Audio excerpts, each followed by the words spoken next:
Vamos a hablar de la provincia, pero de otra cuestión y vinculada a la seguridad. Exactamente.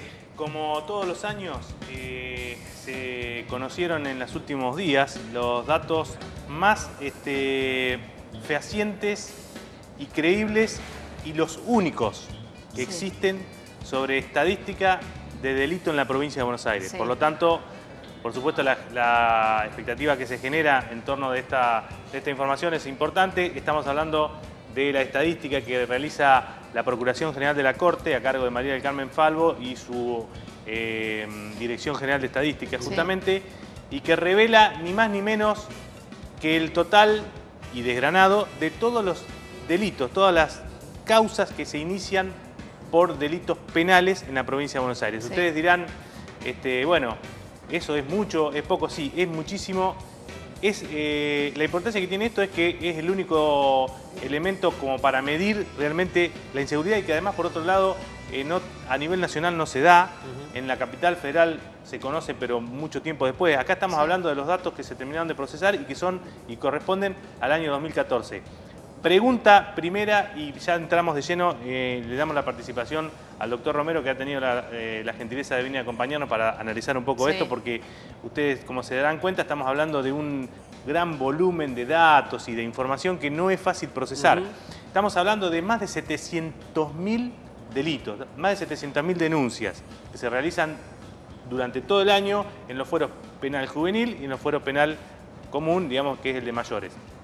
Ahora bien, esto es el monto global. ¿Aumentó o bajó? Sí. Digo, el año pasado estuvimos casi todo el año en emergencia. Sí. ¿Qué resultados hay en función a esa emergencia? Ahora tenemos los números entonces del 2014, el 2014, mismo año donde estaba en vigencia la emergencia decretada por Scioli. Exactamente. Sin embargo, esos números no bajaron. Doctor Romero, la primera lectura que se hace desde el otro lado del mostrador, donde ustedes reciben todos los días estas denuncias que después se procesan y forman parte de esta estadística. Digamos, ¿cambió algo? ¿No cambió? ¿Por qué se ven más delitos? Digamos, ¿hasta dónde vamos a subir? Porque esto viene subiendo desde hace 20 años sin pausa, digamos. Sin ninguna duda lo que vemos es un aumento en el delito, un aumento en la cantidad de delitos, pero también, y tal vez lo más grave o no menos grave, un aumento en la violencia en las distintas formas de comisión criminal. ¿Qué significa esto? Para producir un robo, cuando la víctima no se resiste, cuando no ofrece la más mínima resistencia, hay violencias innecesarias, hay lesiones y muchas veces hay muerte. Claro. Hay una participación... Justo, doctor, tenemos ahí para acompañar la explicación que da usted. Ahí está eso, lo más grave de todo, es la muerte con intención, es decir, lo que usted hablaba, la violencia que se registra en los delitos, es decir, acá las muertes, casi 1.478 bonaerenses murieron el año pasado en una situación delictiva, digamos. Claro, y fíjense que son casos contados donde hay resistencia. Entra a mi casa un individuo armado, yo estoy con mi familia, en el 95% de los casos acato la orden del delincuente, entrego lo que tengo y quiero que se vaya rápidamente. Sin embargo, no sucede así. Hay una violencia inusitada e innecesaria, aún desde el punto de vista del delincuente. Ahora, estamos viendo las cifras del año pasado cuando estaba la emergencia y solamente en el interior bajó apenas un poco, digamos, la cantidad de los hechos de las víctimas fatales. Exactamente, sí. Después el resto... ¿Aumentó? Aumentó. Parece que, bueno, es como que está relativizado el efecto que habrían tenido las políticas implementadas con más patrulleros, más policía, digamos. ¿Cuál es el camino, digamos, si no es que emprendió Scioli, por lo menos a la luz de los resultados? Scioli habló y él dijo que, bueno, no hay soluciones mágicas en el tema de la seguridad. No, es verdad, no hay soluciones mágicas. Lo que yo veo es que hasta el momento hay presencia policial. Eso es verdad. Uno sale a las calles y ve mucha policía, pero sin una política criminal estratégica. Uno los ve deambular por las calles, sobre todo las policías nuevas, las policías locales, los comandos de patrulla. Y las herramientas que tienen de la prevención son nada más que esa presencia. Pero es conocer poco el ADN del delincuente, la psicología básica del delincuente, que no se intimida con la presencia. La sola presencia no intimida al delincuente, la cámara de seguridad no intimida al delincuente, al contrario, la desafía permanentemente.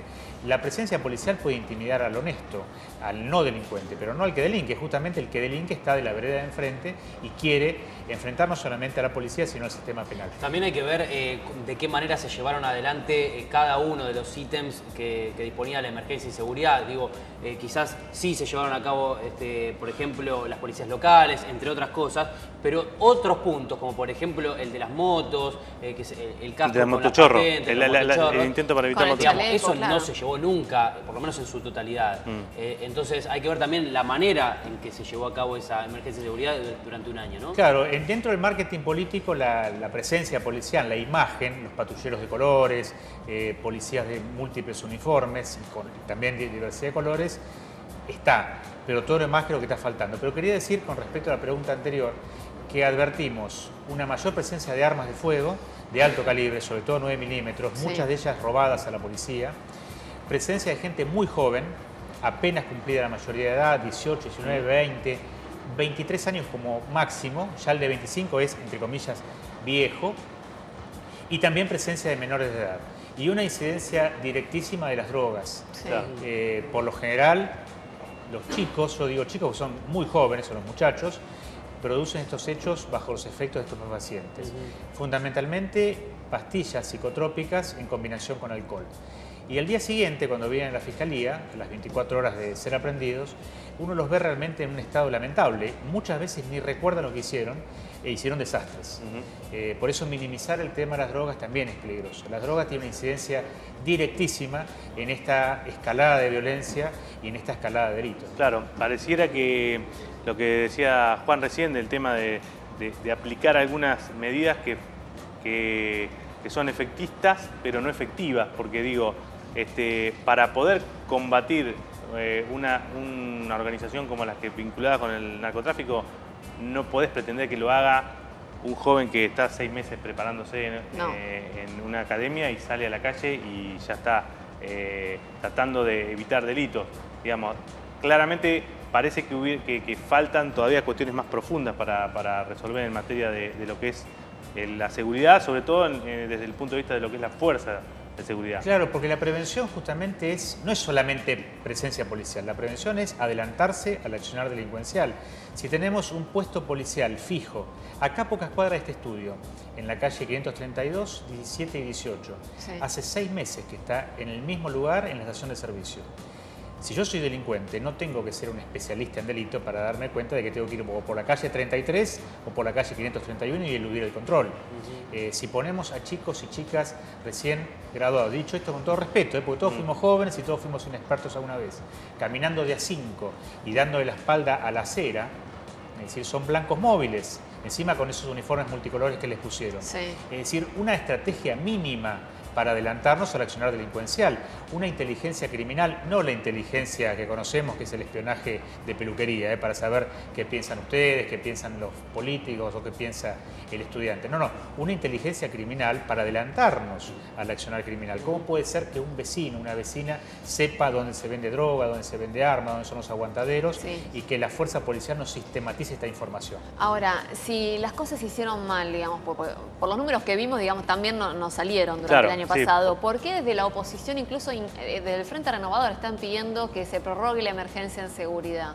¿Porque ven que algo de todo esto está bien hecho o porque es necesario pero hay mucho que corregir? Porque ellos piden. Yo creo que hay mucho para corregir. Que haya más policía está bien. Que haya policía local es un proyecto que hay que apoyar porque funciona, es una policía de aproximación, es presencia policial, Sí. Es válido, pero no alcanza. Si no, es un policía espantapájaro. Y necesitamos policías vigilantes, en el sentido más respetuoso de la palabra, el que vigila, el que nos cuida, el que se adelanta al delincuente. Es que realmente te genera esa sensación cuando ves a la policía local. Por un lado decís que bueno, hay más presencia, pero por otro decís, si acá pasa algo en serio, ¿Qué pasa con estos chicos? ¿qué ¿no? hacemos? Claro. Claro. Ahí hay unos datos que nosotros estamos viendo, creo, en algunas placas. Sí, los tenemos. Sobre básicamente los homicidios dolosos, o sea, las muertes por robo, las muertes violentas, las muertes con intención son lo que más impacta siempre en la opinión pública, los que lo que más aparecen en los diarios y que por ahí nos tienen atentos durante varios días, Sí. incluso persiguiendo a los fiscales como el doctor Romero detrás de... Pero bueno, hay otra serie de delitos, por supuesto, que tienen que ver con el robo de viviendas o con robos y demás.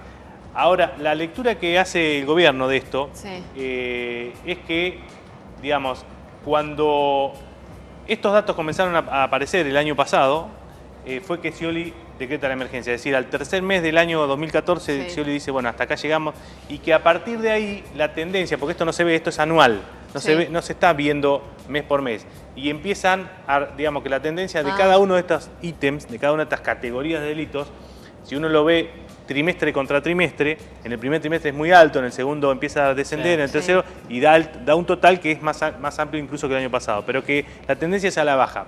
La pregunta es, ¿estaremos en una senda que más o menos en algún momento había que dar y empezar? ¿O todo el tiempo tenemos que estar empezando de nuevo? Ahora, hablando, doctor Romero, de que en pocos meses nada más vamos a tener un nuevo gobierno, digo. Y sabiendo que usted, con más de 20 años o 25 dentro de la justicia, ha pasado por estas situaciones pendulares donde pasamos de la mano dura a la mano blanda, de otra vez la mano dura, otra vez la mano blanda, digo, ¿estaremos en el comienzo de, digamos, de plantar un mojón y ir hacia adelante, hacia un camino, o todavía eso no está definido? No, yo creo que es fundamental. Se hicieron cosas bien, hay cosas que están bien hechas, reiteramos el tema de la policía. Ahora, ustedes que son periodistas y entrevistan a muchísimos políticos y aspirantes a hacerlo, Sí. fíjense que cuando les preguntan sobre políticas criminales, Sí. tienen una técnica lingüística para escaparse por la tangente La rápidamente. tiene con todos los temas. Sí. Igual lo Claro. para Es una escaparse gran la- virtud. Sí. Claro, y ustedes les preguntan, por ejemplo, sobre política criminal. Sí. Y es concreto, no le preguntan sobre el calendario de la pesca de la merluza o el calendario escolar. Le preguntan política criminal y automáticamente se van por la tangente de la inclusión social, la educación, temas importantísimos, pero que que no tienen que ver. tienen que ver con la política criminal. Yo no hago inclusión social, yo no doy planes de trabajo, ni dirijo cómo es el calendario de estudios. Soy fiscal, entonces trabajo en la investigación y en el juzgamiento de los delitos. La policía trabaja en la prevención y en la represión.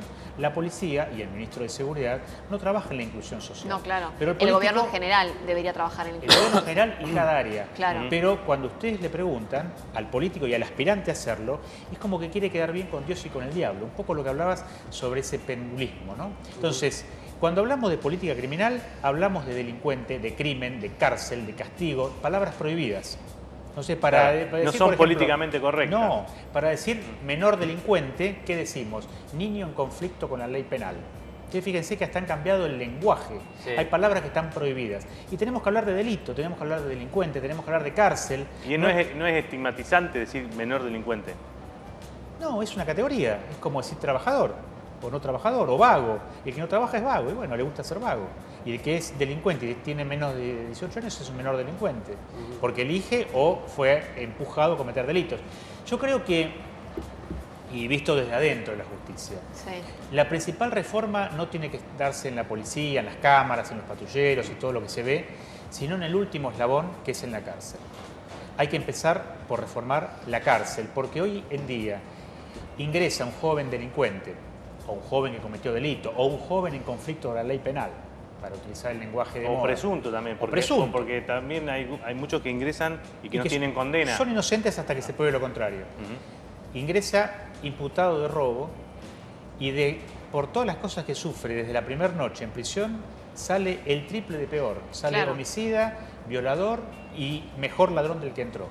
La cárcel es hoy en día un depósito de seres humanos. Lo que pasa es que ahí también hay una lucha, que es la que cuando... Yo estoy de acuerdo con eso, pero mucha gente cuando se habla de mejores condiciones para los presos y demás, habla de, sí, con nuestros impuestos nosotros tenemos que... ellos tienen que pagar por lo que hicieron de la peor manera, que les pase lo que todos no queremos, que nos pase en nuestras vidas y demás. Sí, es una lucha discurso. contra la sociedad también, digamos. Sí, sí, porque hay contra que una ser parte de un consciente discurso y contra otra parte del discurso que también está esto de lo pendular, con algunos sectores que pregonan, digamos, una especie de abolicionismo de la desaparición de las cárceles, digamos. Tenemos que estar en el medio, digamos. Hay que encontrar un equilibrio y hay que explicarle a la comunidad, porque esa objeción es cierta, que un delincuente o un presunto delincuente que ingresa a una cárcel y no se le ofrece un debido tratamiento, sale peor, porque a la larga sale. Y el sistema penal argentino no es un sistema eliminatorio. No hay pena de muerte, afortunadamente, ni la habrá nunca Y tampoco jamás. reclusión perpetua, por Y tiempo tampoco, indeterminado. claro, tampoco hay penas a perpetuidad en forma literal. ¿Por qué? Porque el sistema penal argentino Sí. da permanentemente nuevas oportunidades para que la persona Además, vuelva. teniendo en cuenta que la gran mayoría de los presos que están hoy en las cárceles de la provincia son gente pobre, si no tengo entendido mal. Sí, Entonces sí. son personas que han La nacido inmensa Y vulnerables. vulnerables, siempre mal, el Estado nunca estuvo con ellos y mucho menos en la cárcel entonces. Porque en ese contexto, digo, porque en el contexto de los que están bien acomodados y cometen delito estamos hablando de otra cosa. Ahora, todo, absolutamente todo, y también ustedes en esto son especialistas, está dominado por las encuestas de opinión y los sondeos de imagen. Todo. No hay un movimiento, no hay una palabra, no hay una entrevista, no hay una foto que no esté regido por esa suerte de oráculo que son las encuestas de opinión. Entonces, me imagino que nadie quiere, ningún político, ningún aspirante, inaugurar la cárcel para que de la vereda enfrente digan, ellos inauguran cárcel, nosotros inauguramos Claro, hospitales, por supuesto. escuelas. Claro. No queda bien. Claro, entonces las cárceles están que se vienen abajo, ustedes Sí. las han recorrido, y hay que construir nuevas, sin duda, y hay que mejorarlas. Para mí esa es no la fórmula mágica, pero sí uno de los caminos, empezar por el último eslabón, Bien. porque si no vamos a seguir llenando las alcaldías y las unidades penales y las personas que salen, porque salen finalmente, cumpliendo la Salen pena peor. o cuando termina la Sí. prisión preventiva, pero de los que ingresaron. Bien. Bien. Fabi, gracias. No, no hay por qué. Y fiscal también. No, a ustedes, gracias.